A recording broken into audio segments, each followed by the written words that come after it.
Welcome to tonight's QI, where we're giving ourselves up to an evening of idleness and indolence. Joining me in the hammock with a large gin and tonic in this week's edition of Knitting Today, we have the inactive Ross Noble,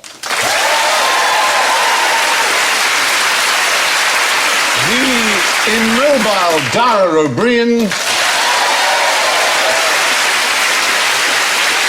the indolent Jeremy Clarkson,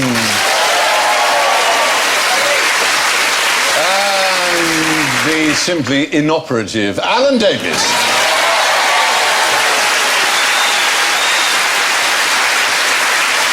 And should any of our panel feel the need to bother with their buzzers today, they sound like this. Ross goes, Dara goes, Jeremy goes, and Alan goes.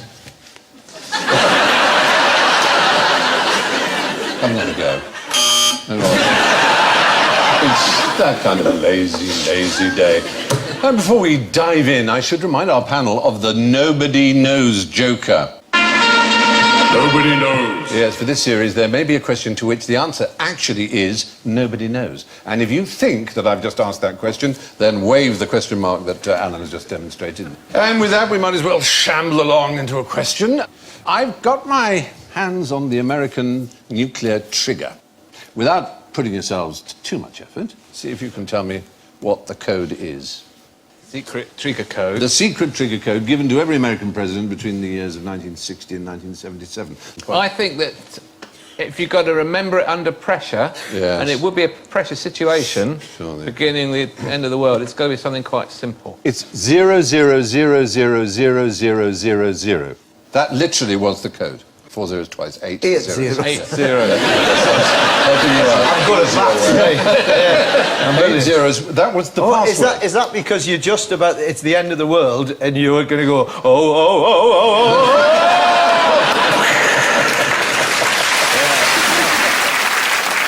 Did the president, when he's testing this, did he do the chip and pin, you know, that little dance you do when the shopkeeper just looking at you and you kind of go, Hi. or pretend to press? No. Or that, Well, you do a book, because I just do a cover. I Because just do you a not straight... notice polite shopkeepers now do this, which is They what do. they call the penny chews. You just go like that and they do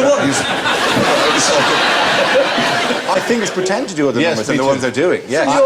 You're there with the lovely Debbie McGee going, Do your number, but while you're doing your number, you say a different number slightly under your breath, so you look like a bit of an... Well, that's like rubbing your tummy and patting your head. Like Yes, that is clever. His number's 457. But because the people I always most hated at school were those who, when they were writing in a test, did that. Yeah. As if one cared about what That's dribble they wrote. because you're not an idiot. Oh, no. It's just such a creepy way of behaving. So I always just do like that, grandly make sure that my number is I published mine in The Sun once. It It went quite badly wrong. That was very I funny. couldn't understand it because they were complaining that everybody's bank details had been left on a train by a civil servant or somebody, and I thought, well, it doesn't make any difference because all they can do is make a deposit. So I published my number, and there you go, there's my bank account number. What are you going to do with that? And the Diabetic Society helped themselves to 500 quid.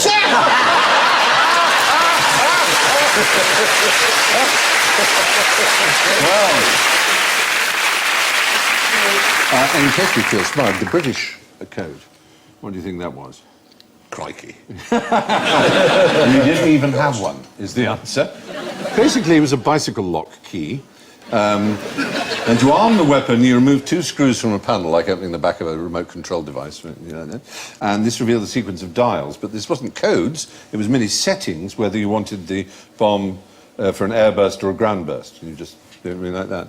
So Harold Wilson had to undo the back of a panel, and then... I don't think they brought politicians into it at all. It was just Flight Lieutenant Sanderson. Oh, he just set it off. That's right. When the mood took him. They should have had it like, you know, at the top of a tin of ham.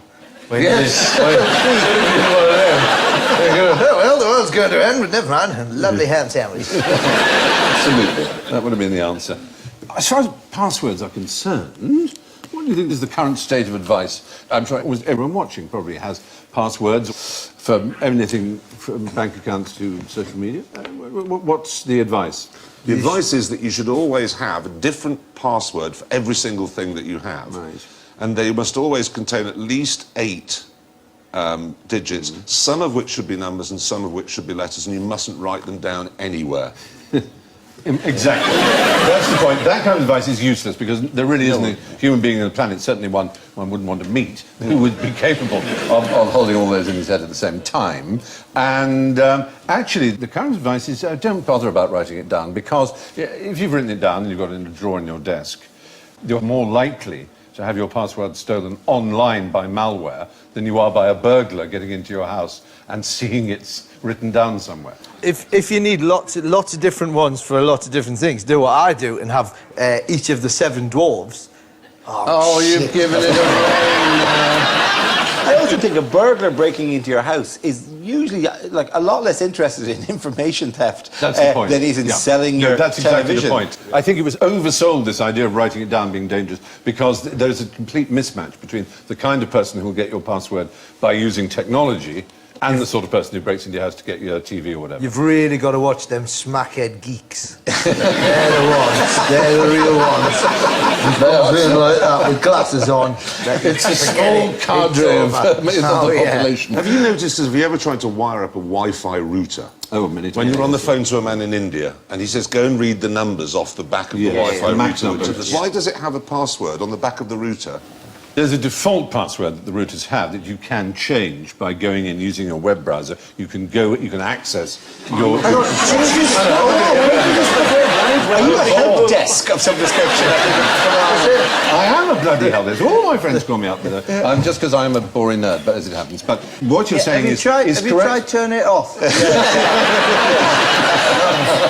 Or the one that said, take the card out and hit it with your teeth. Have you had that one? Hit it with your teeth? Yeah, that. What? Yeah. And I just... Oh, my God. He went spotted you. I've got Jeremy Clarkson on. Shove it up your arse. Go on.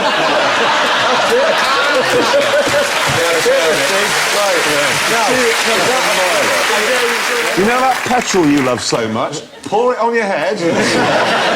Now, have a cigarette. Go on.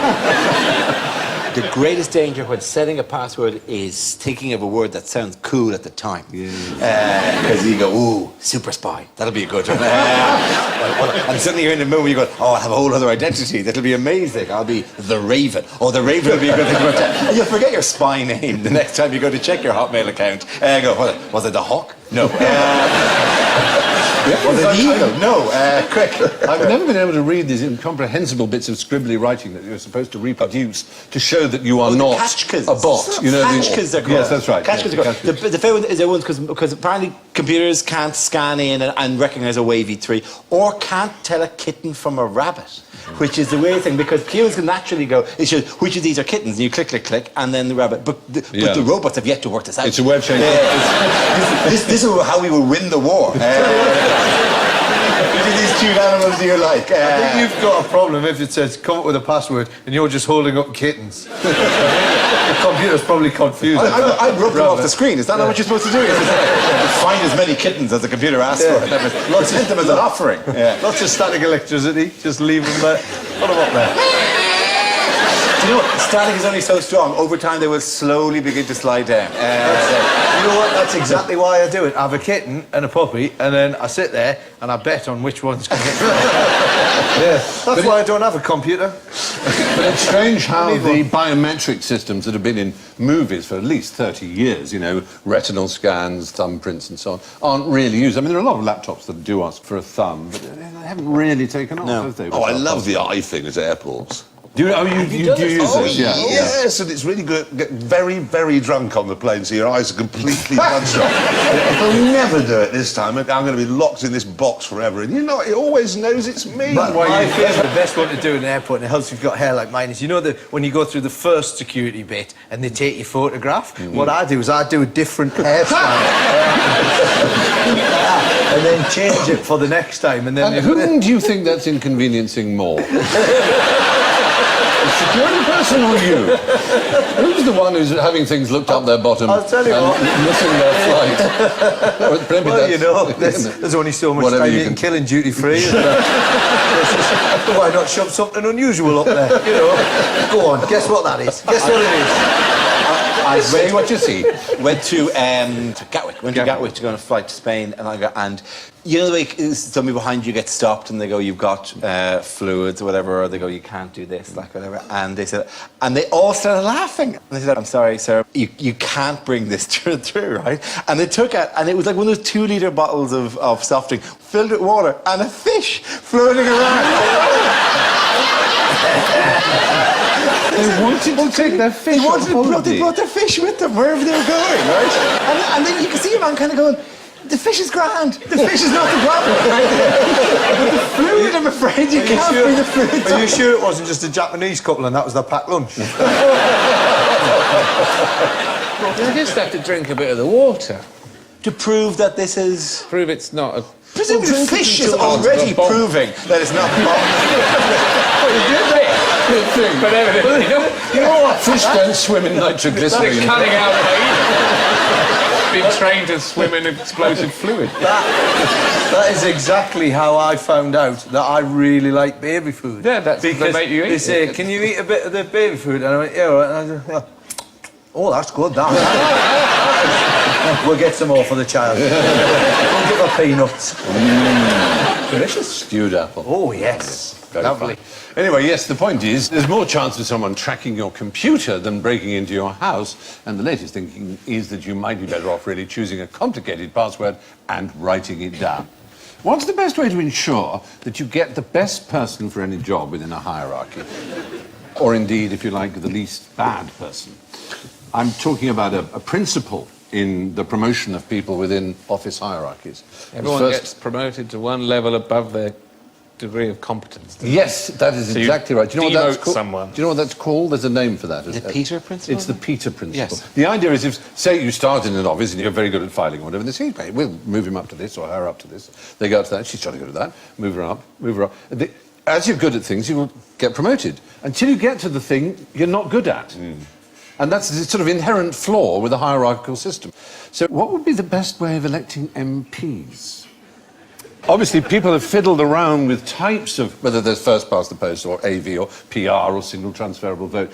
But there is a system which guarantees a certain number of things. It guarantees, for example, that powerful interest groups can have no influence whatsoever on the outcome. That's good. Unlike the current system, where elections are won by people who are good at winning elections, it does not favour the charismatic, the rich, the well-educated or the well-connected.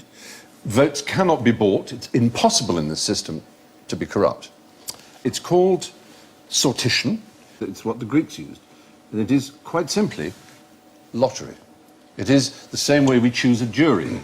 You are told it is your duty for a certain number of years to be a politician. And you're paid for it. It's a brilliant idea. Yeah, it is a brilliant idea, except for the fact that if it's a lottery, do you really want to find out who the MPs are going to be by Dale Winton pressing a button? Is that really the best? Obviously, Could be you. Look, everybody! Obviously, maybe I shouldn't have used the word lottery, but by a random selection of a citizen, essentially, that it becomes part of a citizen's duty for some part in their life to be involved in the process of government. How many times could you put it off before they made you do it? Like Well, that's an jury interesting service? point, isn't it? I mean, in Australia, they make you vote, don't they? Yes. And jury service, I'm not sure I've been let off jury service, as perhaps you would be, if you are a known face. Sadly, it doesn't wash anymore. Doesn't it? No. Oh, I wrote a letter and I said, love look, the- I I'm love very the- sorry, but I don't want to have some blood-dripped murderer staring at me saying, I know I you. love that. The defendant comes out and sits down. Oh, shit, it's Clarkson. Oh, God, no.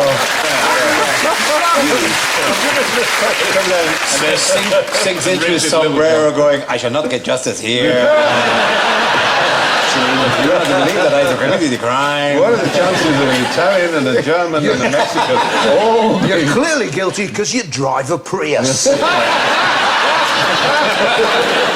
The system they should have is they should just open the doors of Parliament and everyone just like piles in, and anyone who gets a seat, you're allowed to stay, everyone else out.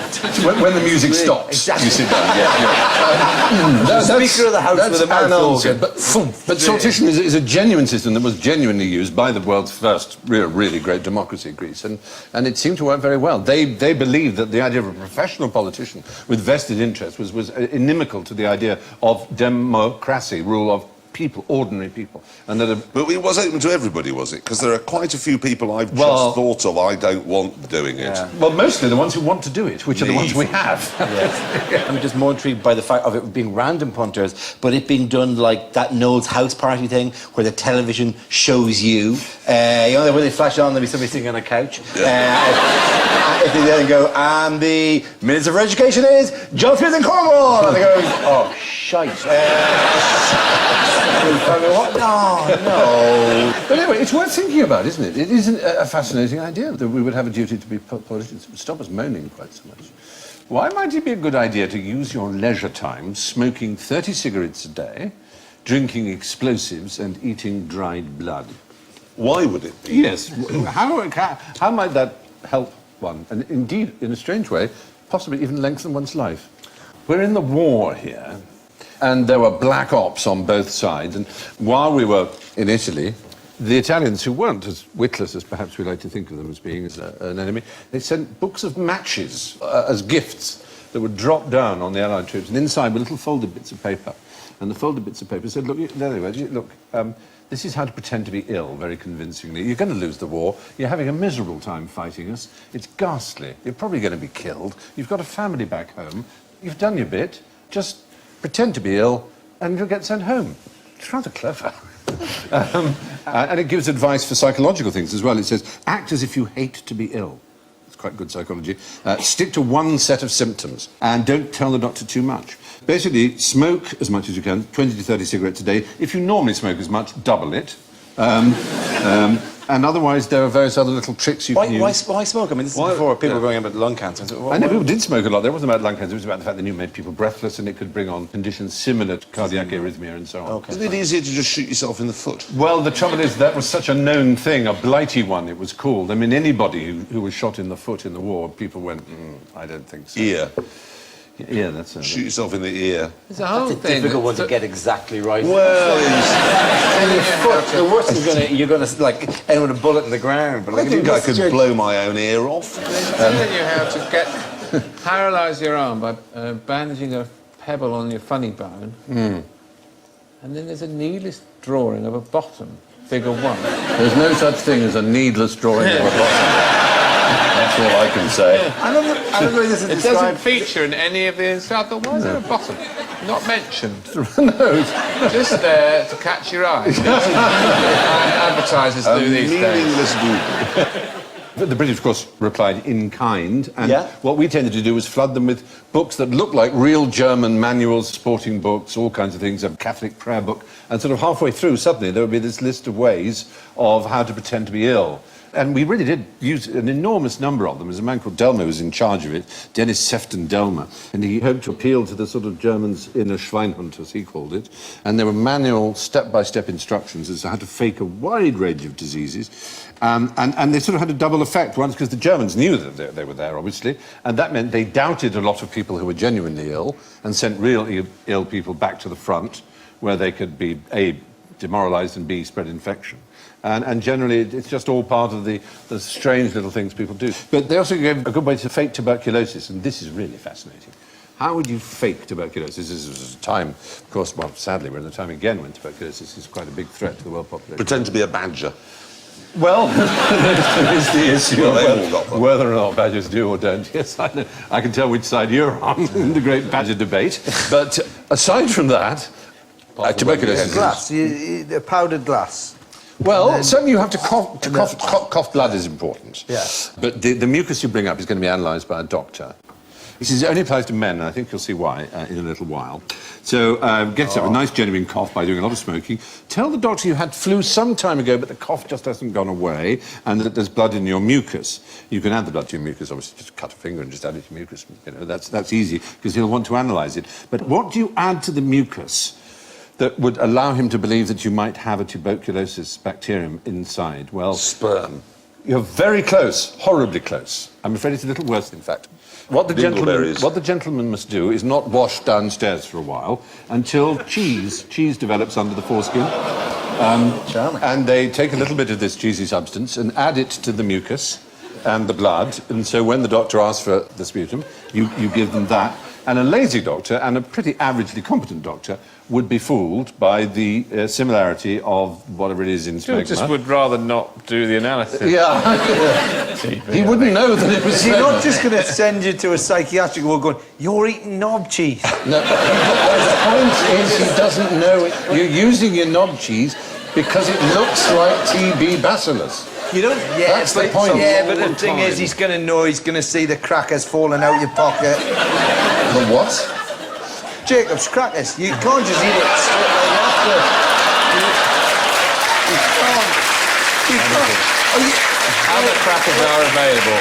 Get it, The worst conversation I've ever been in, ever. Ladies and gentlemen, this may be a television first, but I just want you to remember we are talking about a piece of history. We're talking about how people tried to malinger or pretend to be ill. Personal hygiene is we're very talking about personal important. hygiene. We're talking about a fact. Some people may giggle when the word smegma or cock cheese is used on things. I think that's their problem, not ours. So, since we've got nothing better to do, what about a board game?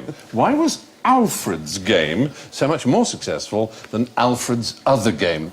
And that is Alfred, who is quite well... Yes, Scrabble is the answer. Alfred Butts his And name he was. sold out for bugger all. Well, it was an interesting story.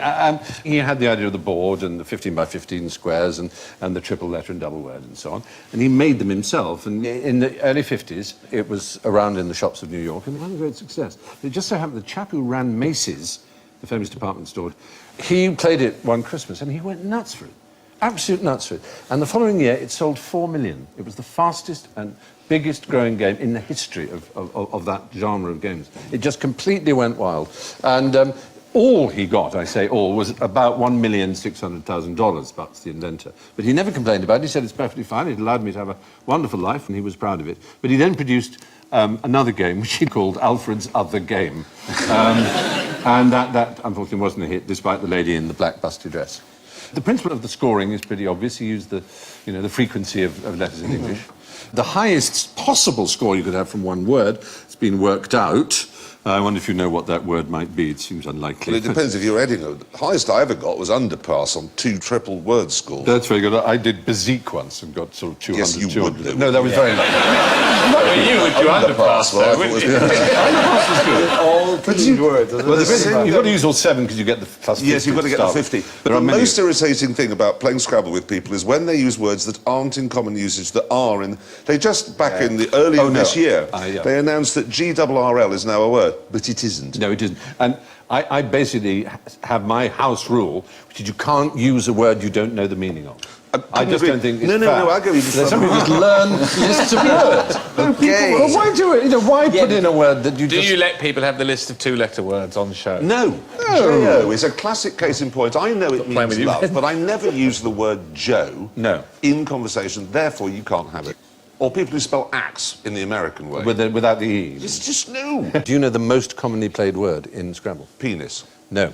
It is in my house. It's rather thrilling. Gay.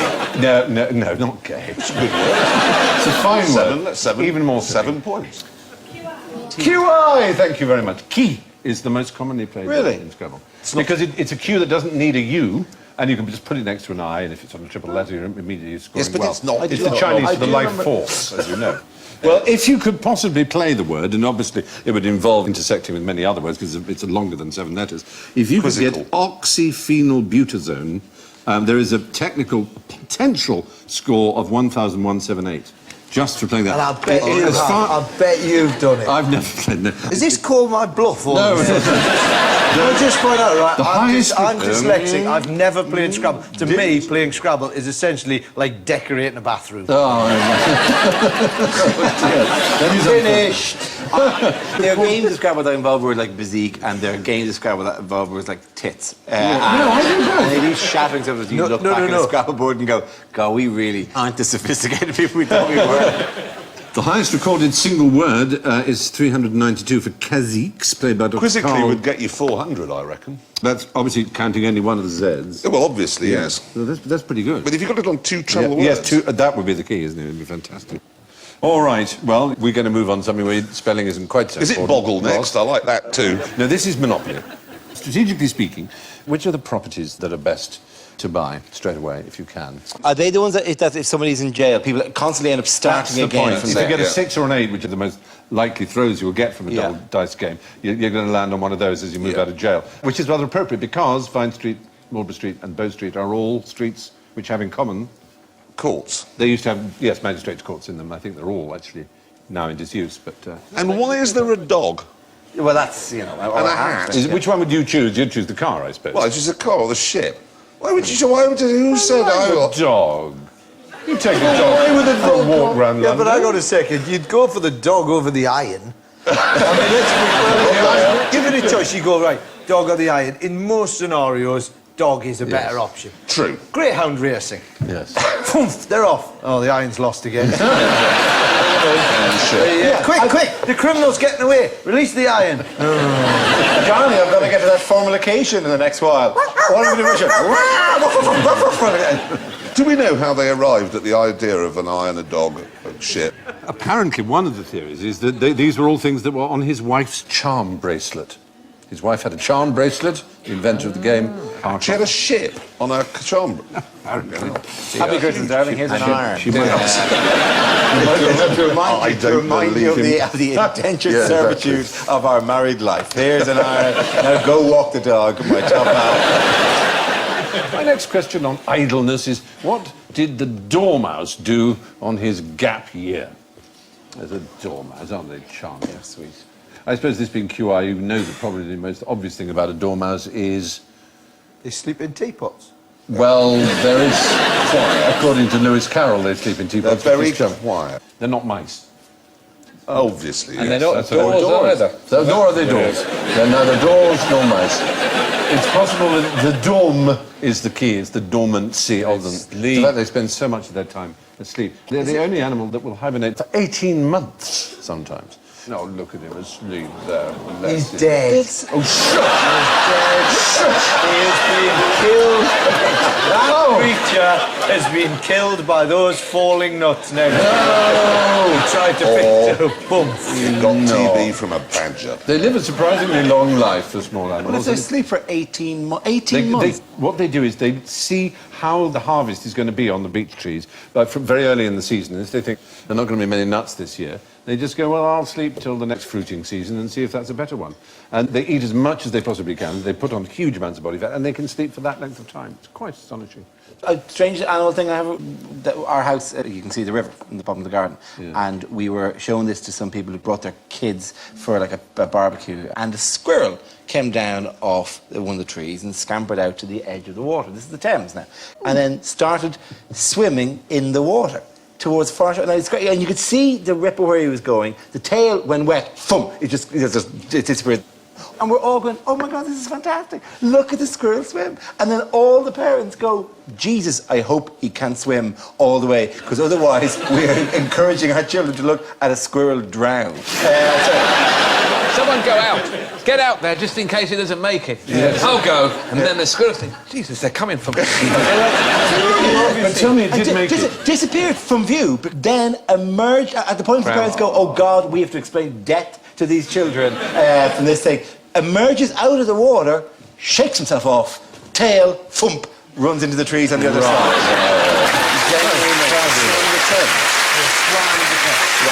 Very happy. And raised 400 quid for sport relief. Very good. You haven't watched the last item on every local news coverage, because 2 minutes later he was on water skis. Now, could you demonstrate the best way to sit the dolls you have been given, which you should find somewhere, in a chair? We're really after what's best for the back. So you've got a chair and you've got a bendy... Some say that his politics are terrifying. Please don't pull the string. I'm afraid these are stigs that you can buy in shops. And you pull the Yeah. string and Clarkson speaks. I can't think of anything that would give nightmares to children Yeah. more than... You're the best winner in the world. You're not Woody from Toy Story. You know? But what we're after is Realise I what had you a think, chair. what you seriously think is possibly the healthiest way to sit at a chair in an office. Well, I can reveal this is how the stig actually sits. Is it? Yeah. So you've all gone for very unusual postures. Yes, I I love can't those. believe this. I love those. The head just came off mine and he revealed himself to be Action Man. I knew it. Well, you're all doing very interesting shapes. There you go. Yeah. That's good for his back, is it? Constantly Oddly just enough, Clarkson wins on that. Well, it's not difficult. They've all just obviously, got yeah, them but no, you mating. actually win because you're right, not just because you're least wrong. The idea was that sitting up straight was supposed to be good for your posture and good for your back. It's actually quite a steep backward, 130 odd degrees, is much better for you. They're the ways not to sit, that's the way to sit. It's a bit unfortunate you don't often slip off your chair. It looks lazy, so bosses never like seeing people do it, but you can say it said on QI, so it must be true. I'm gonna slap. Or you can point to the research that has been done. I don't know if this is possible. You know how if you use a chair, like a lion tamer uses a chair, would that repel a cat? That's how you start, I guess. You Yeah. start with one of those Just on a one of cat, them. and then you build up through Yeah. the feline species. Really? In working with the line, you start with a smaller chair? I would have No, with a working cat. You I start with a presume- cat and a small chair. I would suggest starting with a lion, but with a really huge chair. No, you start with a small cat and a small chair. I see what you're doing. Use Stig to show me where the nasty man touched you, Alan. Stephen. No! Right, put them all away now, children. Thank you. Good This must God. have been... Yes, go on. You know, I've got bloody Jim Henson next to me. Yeah. Oh, look, actually, look. What we can do is we can have our very own mock execution. What we need now is a saw, and there you go. Oh!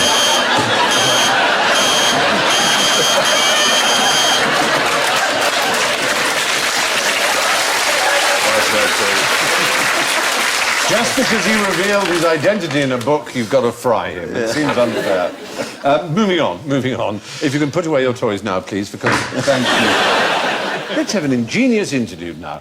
I want you all to make a homopolar motor. And you should have a bowl with these. This was first done in 1820 by one of the great scientists of the world. And it's actually rather amazing. You've got a wood screw, you've got a magnet, you've got a piece of wire, and you've got a battery, obviously. What was it, a demonstration. homophobic motor, did you say? No, homopolar. Homopolar. Homopolar. It means you get rather depressed and you're gay. So no homo nonsense. We'll show, I'm not sure Sir, how- what do you have to do? What's the tape Show behind? the tape. The tape behind. Oh, there's a man in Take the screw in your You touched. right hand with the what? What's he doing Magnet. now?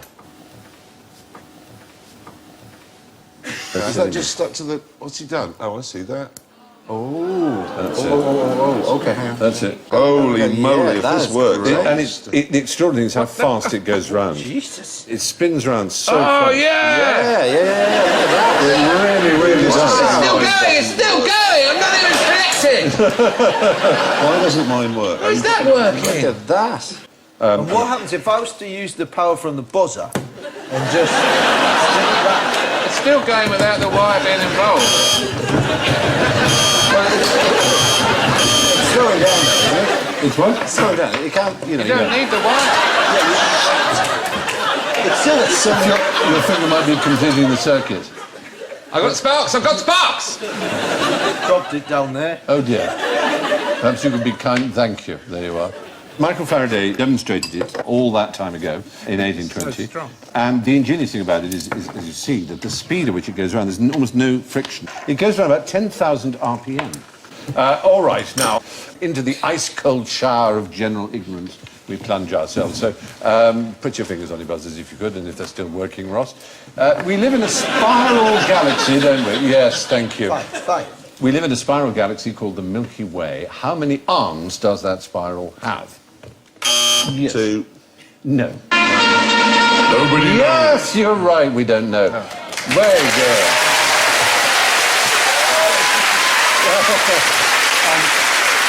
And the reason we don't know is because we're inside it, and we could possibly know. Yeah, because we're right inside it. We can see distant galaxies and count their arms, but our own, when you're inside, you can't tell. So it's as simple as that. There you go. Now, can you be bothered to tell me what make and model of car this is? Yes? Oh, it's a three-wheeler. What are they called? You drove one hilariously when the programme kept falling over around corners.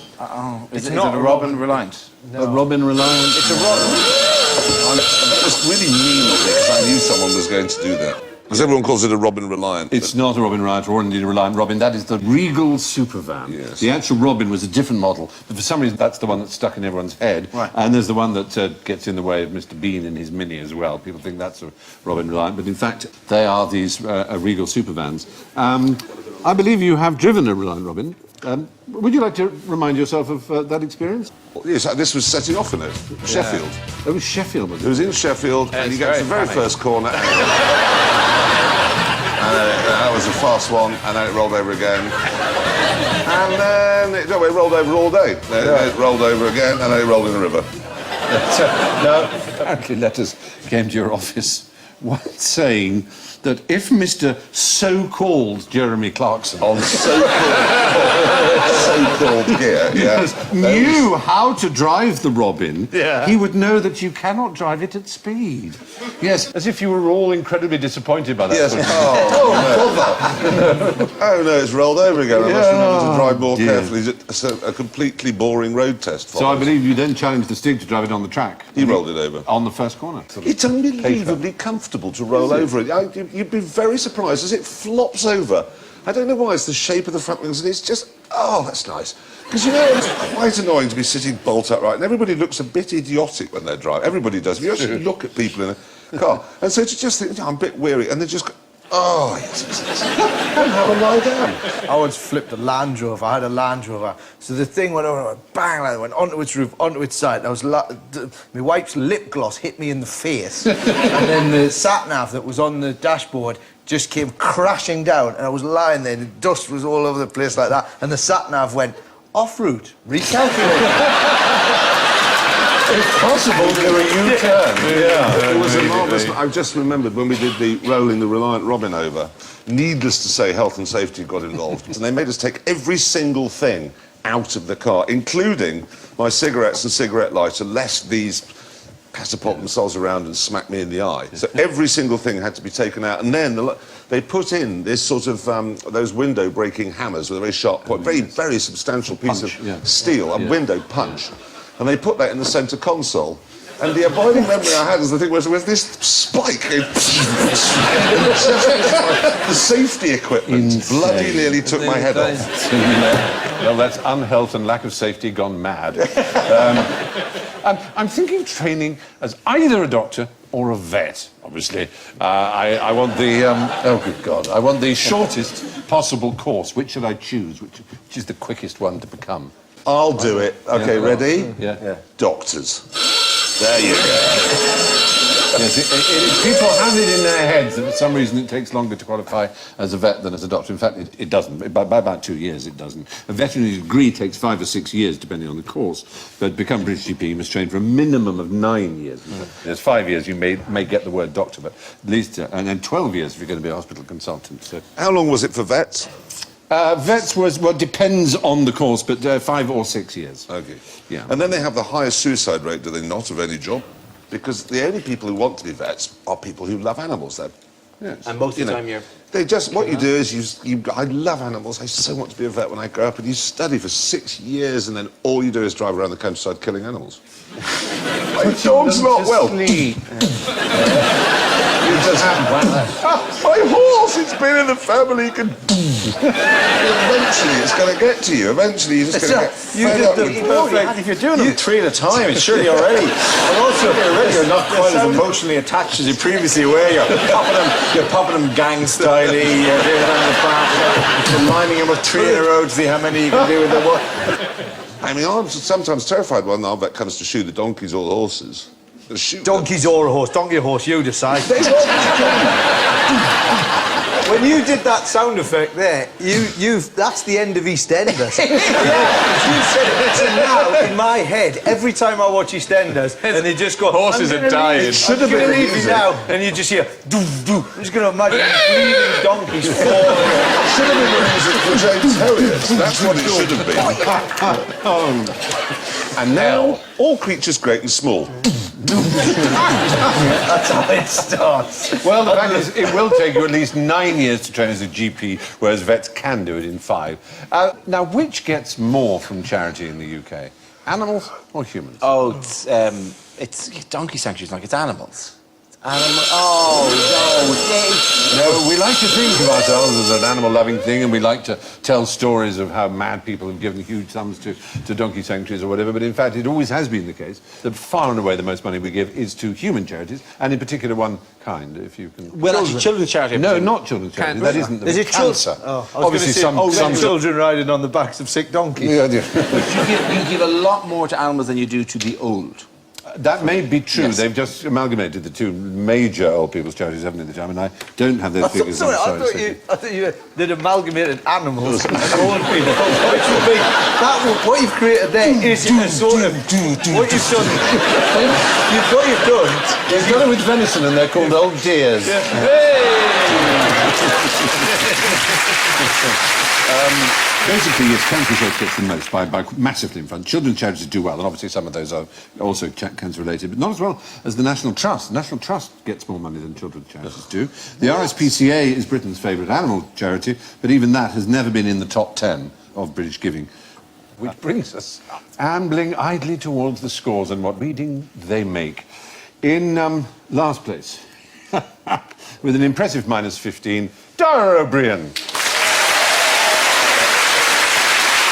And lounging lazily behind him on +1, Jeremy Clarkson.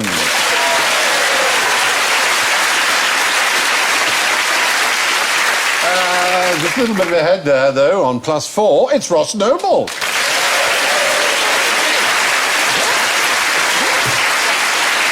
And in an episode which is all about indolence, who would ever have thought that the day would come when I'd say that our runaway winner with +12 is Alan Davies?